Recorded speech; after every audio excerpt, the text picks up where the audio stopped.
Karena memang pada satu titik di mana ada satu pemain yang saya udah nggak tahan Bu. Saya sampai ada beberapa pemain juga harus matiin. Iya.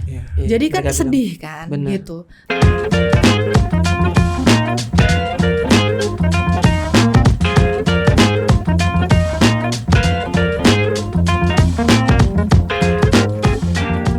Oke, kita balik lagi ke Discord diskusi olahraga bareng Rais dan juga Donzol. Masih bersama dengan Mbak Mahika Ira Puspita, Wasekjen PSSI sekaligus Wapres AFF. Kita lanjut lagi pertanyaan yang di episode sebelumnya, yaitu terkait dengan target apa sih yang ingin dicapai sama Mbak Ira sendiri sebagai Wapres AFF nih. Apakah nanti juga berniat untuk naik level masuk ke AFC nih ke depan, bahkan ke FIFA? Waduh. Waduh.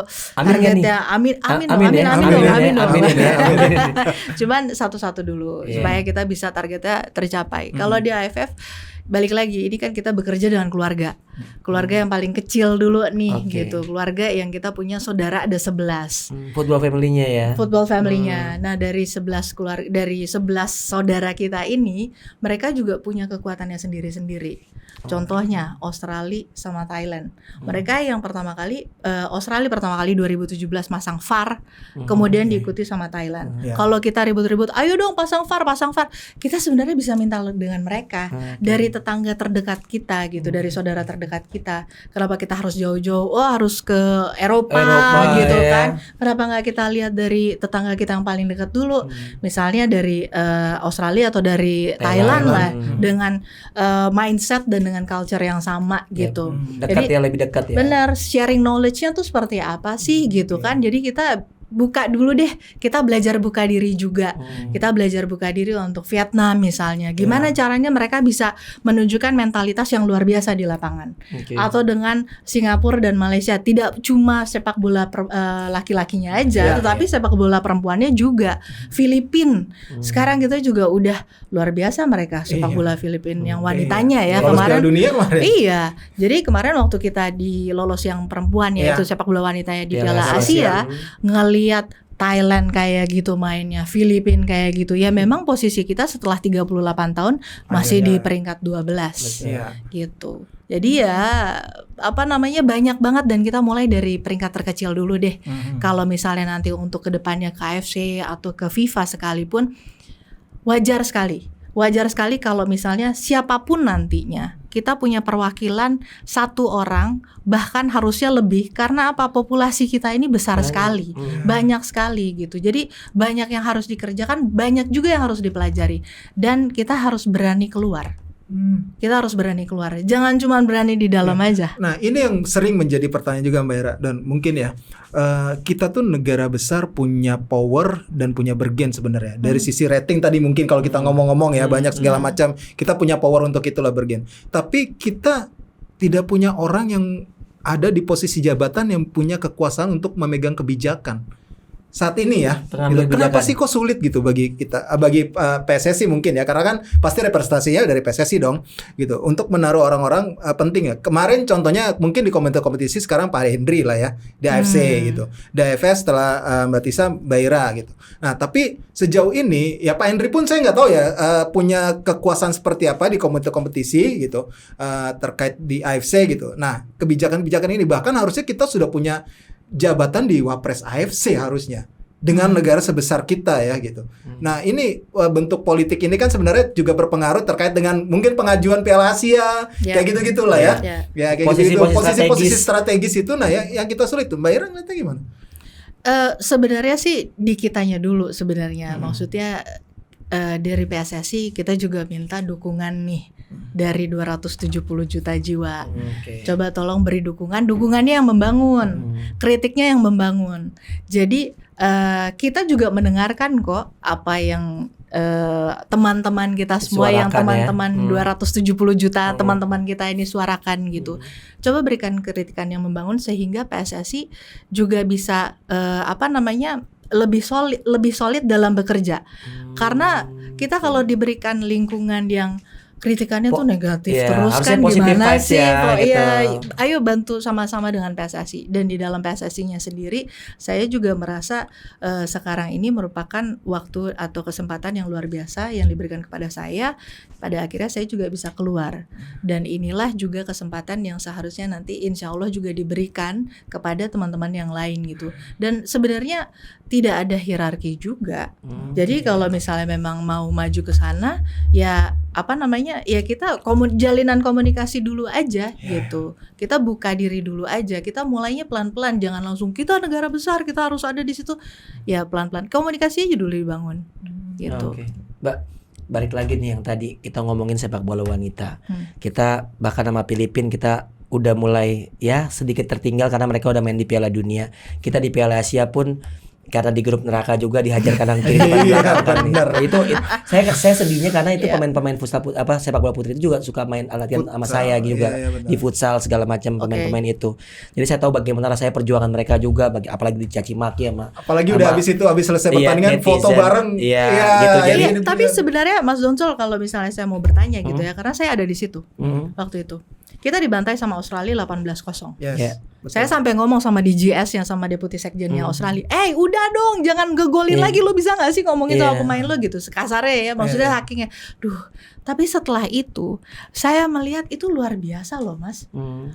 Pemain kita merasa mereka itu terhormat berbagi, berbagi. Sebetul. Iya, tapi pada kenyataannya, nah ini yang tadi saya sampaikan. Kenapa kok teman-teman kita tidak memberikan kritikan yang membangun? Saya sibuk ngonter Bu, counter attack yang sekarang gini, bukan karena saya membela, saya nggak bela PSSI-nya, saya nggak bela, saya membela, saya tahu perjuangan anak-anak itu, timnas putri, dan saya tahu siapa yang mereka lawan. Mereka ini pemain-pemain terbaik dunia, ada Sam Kerr, pemain dari Chelsea segala macam, ada yang dari Barcelona, dan mereka bermain di liga yang kompetitif. Nah, ini yang mungkin yang mau saya sedikit bahas. Seberapa besar keseriusan PSSI membenahi sepak bola wanita? Karena gini, sorry to say, yang terjadi adalah kemarin sempat ada Liga 1 Putri sebelum pandemi. Itu pun yang penting ada dulu. Yang penting ada dulu. Buat saya ya, saya lihat karena jadwal juga kurang proper, main pagi jam 8, ada jam 12, ada komentatornya. Main siang, besoknya main lagi gitu. Jadi memang tidak ideal untuk sebuah kompetisi. Belum ideal. Tapi setelah itu karena pandemi wajar tidak terjadi. Terus kemarin juga akhirnya dicoba semacam invitation segala macam gitu, dan ini mungkin kita nggak akan bisa mendapatkan tim nasional putri yang bagus. Belum. Ya, tanpa kompetisi yang memang yang itu tadi saya bilang. Karena saya melihat, ini saya sebagai orang awam ya Bu Ira ya, saya ngelihat yang memang yang terlihat jelas adalah ya Liga 1 sepak bola putranya. Betul. Bahkan untuk Elite Pro Academy pun itu pun masih sifatnya turnamen. Nah ini memang PR. Karena saya merasakan, misalnya saya sebagai klub, aduh puyeng juga ya gue ngebiayain tim U18 21 tahun. U20, 18, 16. Iya, 14 malah ada sekarang. Ada 14, ada 4 kategori. Itu kan juga pasti kan cost gitu. Tapi itu harga yang harus dibayar untuk sebuah pembinaan. Ini yang maksud saya stakeholder yang ada, at least ada PSSI sebagai induk organisasi, lalu juga klub, dan tentu ya kita bicara bagaimana kita jual ke sponsor kan. Karena toh saya ngelihat EPA masih sama beberapa cuma satu dua sponsor aja gitu. Apakah belum seksi untuk disponsorin atau mungkin jualannya gimana segala macam, tanpa bermaksud mengintervensi, tapi I'm support gitu. Saya nih masyarakat sepak bola Indonesia.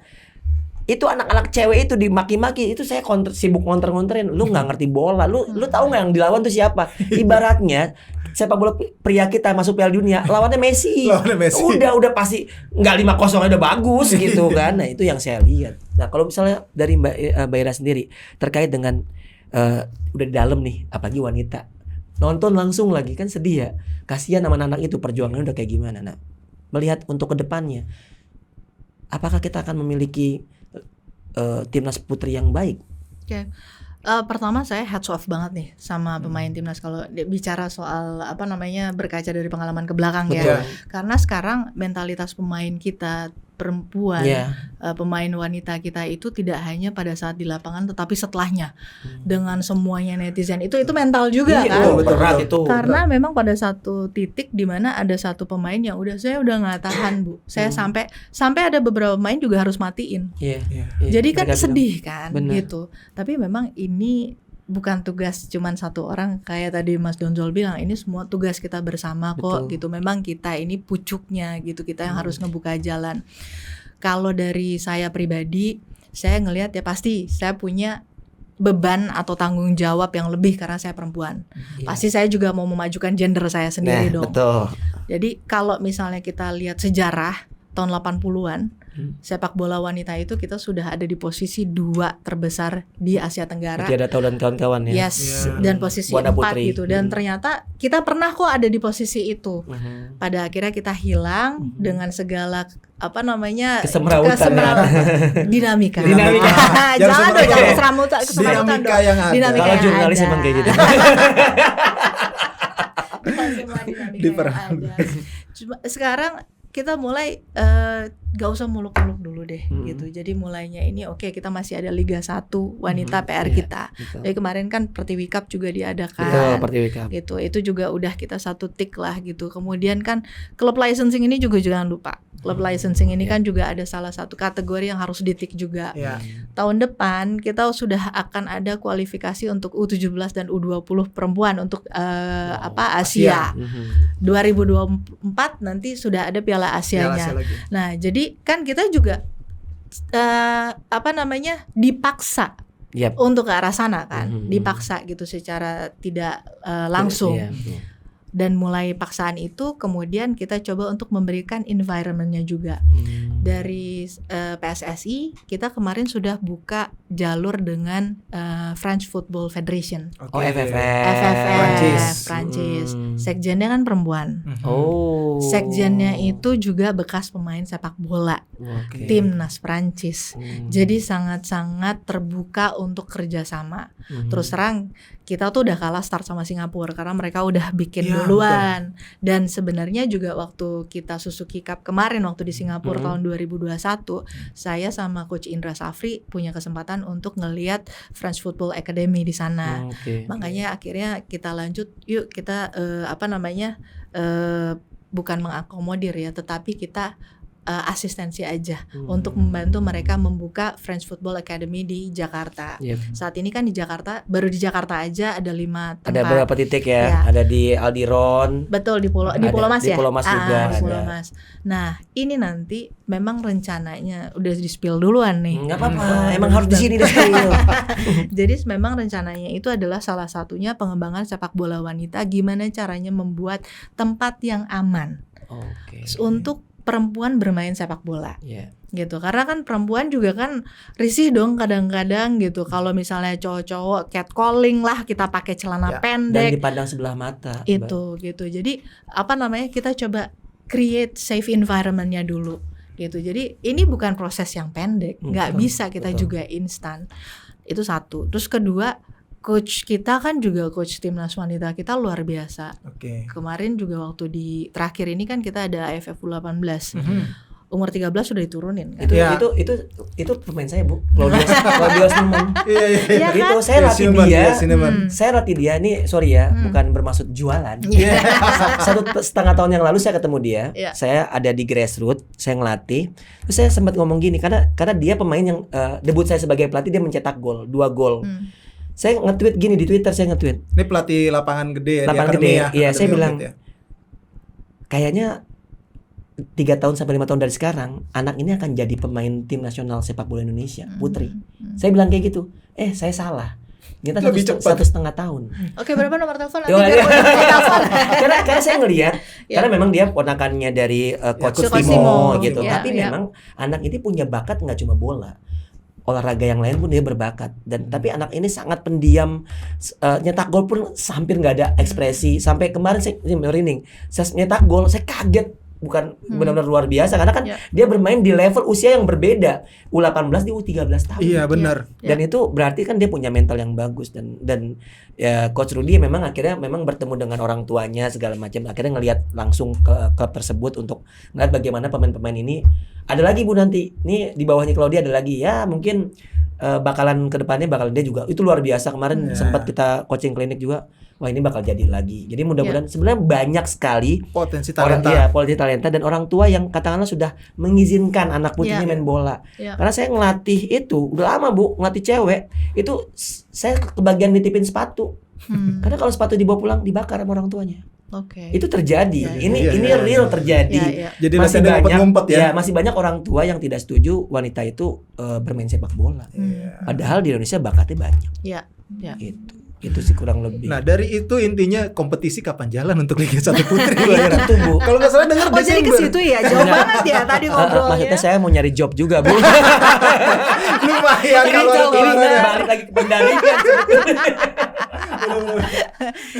Jadi sebenarnya kalau misalnya kita baru mulai liga kita baru kemarin setelah berdarah-darah berdarah-darah tanda kutip ya, kita juga usahakan untuk mulai lagi dengan segala perjuangan dan juga doa ya. Akhirnya kan berhasil nih kita laksanakan walaupun dengan segala keterbatasan. Jadi harus sentralisasi, kemudian tanpa penonton dan di tengah segala dinamika tadi. Ya pasti kita juga pengen secepatnya ya. Tapi kalau misalnya dilihat dari schedule yang sangat padat, kemudian satu-satu dulu deh kita beresin gitu. Jadi perjuangin Bu gendernya Bu. Pasti dong, pasti. Kasihan saya ngeliatnya mereka. Pasti. Kalau dari plannya kapan sih Bu? Kalau dari plan sebelumnya ya, sebelum kejadian kemarin Oktober November. Kalau plannya itu di akhir tahun sebenarnya, di akhir tahun gitu. Tapi ya balik lagi kita pasti pengen ini jalan kan gitu. Tapi ya dengan segala dinamika yang ada ya kita lihat dulu lah nanti ke depannya seperti apa. Tapi pasti itu hutangnya federasi gitu kan. Karena mereka main cewek tuh ngerasa di PHP-in terus. Iya. Waduh gimana sih? Dia nunggu banget untuk ada kompetisi. Itu sih sebenarnya. Ya saya nggak tahu ya kalau sisi profesionalismenya kan mungkin tidak sebesar dengan sepak bola pria ya, tapi mereka merasa ada hal yang bisa memfasilitasi bakat mereka, menunjukkan kemampuan mereka, yaitu kompetisi gitu, dan itu masih belum terlaksana. Sekarang cuma ya mereka ikut fun football lah, ya cuma turnamen-turnamen bahkan kecil kan sekarang mereka berfungsi buat melipir ke mereka. Liga futsal yang rencana bergulir Januari. Karena mereka tuh kebanyakan ada yang main futsal dan saya pernah ngobrol sama Pak almarhum Satya Bagja. Dulu tuh instruktur saya di saat saya ngambil lisensi sepak bola ya Bu. Itu ya saya sempat nanya karena banyak sekali pelatih-pelatih sepak bola nggak suka kalau pemainnya main futsal. Dia bilang salah. Justru pemain-pemain futsal yang saya bawa waktu jadi timnas putri itu justru mereka punya kontrol yang bagus. Rani Mulyasari, lalu juga ada Ade kan football tapi futsal juga main gitu, dan kemarin Pomnas juga untuk DKI karena dia di kuliah di UNJ. Nah saya ngelihat juga sebetulnya ada kesamaan kan, apalagi kan satu di bawah atap yaitu di bawah PSSI baik futsal maupun sepak bola. Saya melihatnya akhirnya mereka bingung nih, mereka milih di persimpangan. Pada dasarnya mereka tuh sepak bola awalnya, tapi karena futsal lebih menjanjikan, bukan menjanjikan sih, mungkin jadwalnya lebih jelas. Lebih rutin. Itu sih, mereka butuh kejelasan, apalagi wanita. Jadi sering PHP-in sih. Nggak lah, kita juga pasti nggak mau PHP-in terus. Betul. Jadi mudah-mudahan nanti kedepannya lebih baik, dan mungkin ini bukan hanya sekedar janji aja. Dan sebenarnya kalau misalnya dilihat memang produk yang paling utamanya kan adalah kompetisi. Tetapi jangan dilupakan grassroots-nya juga gitu. Merah, PSSI ini lagi masa situasi sulit sekarang. Aduh, langsung kalau orang Sunda bilang langsung ngareng. Ini sampai minum dulu ini. Saya nahan dulu. Saya nahan dulu takut ketawa. Nah, ini sambil minum Mbak Ira, ini saya harus akuin ini benar-benar mungkin PSSI ini sedang ada di titik nadir setelah kejadian Kanjuruhan kemarin, terus harus menggelar kongres. Pasti akan ada pergantian kepengurusan. Mbak Ira sendiri akan seperti apa nanti posisinya menyikapi hal ini? Terus ke depannya kalau misalkan tidak ada di kepengurusan lagi atau di manajemen PSSI lagi, akan apa rencana ke depannya seperti ini? Oke. Jadi udah dengar gosip apa emang? Kongres aja sih. Jadi gini Bu, Aldi Taher. Aldi Taher udah siap bikin lagu buat PSSI. Ngalahin lagu Leslar pokoknya. Kalau saya sekarang ini saya sedang fokus untuk Piala Dunia Junior. Ya U20. Iya U20. Iya sorry, U20. Karena memang di sini saya sebagai lead project. Jadi udah saya fokus dulu di sini untuk Piala Dunia. Kita bentar lagi loh. Iya. Hitungan bulan. Iya. Yang cuman pakai satu tangan aja juga udah ke cover gitu kan. Jadi udah tinggal sebentar lagi. Nah, kemudian untuk administrasi nanti siapapun atau yang akan menjabat gitu ya. Kan saya di sini juga masih di dalam lingkungan sepak bola. Jadi saya pun juga harus bersama dengan siapapun nanti yang ada di dalam administrasi ini gitu. Jadi ini kita kalau misalnya dengan semangat kebersamaan, dengan semangat untuk memajukan sepak bola yang saya yakin semua orang di ruangan ini dan semua penduduk Indonesia juga punya semangat yang sama untuk memajukan Indonesia lewat sepak bola. Ya kita harus maju sama-sama dong. Gitu. Jadi mau administrasinya lama atau mau administrasinya baru, yuk kita maju sama-sama.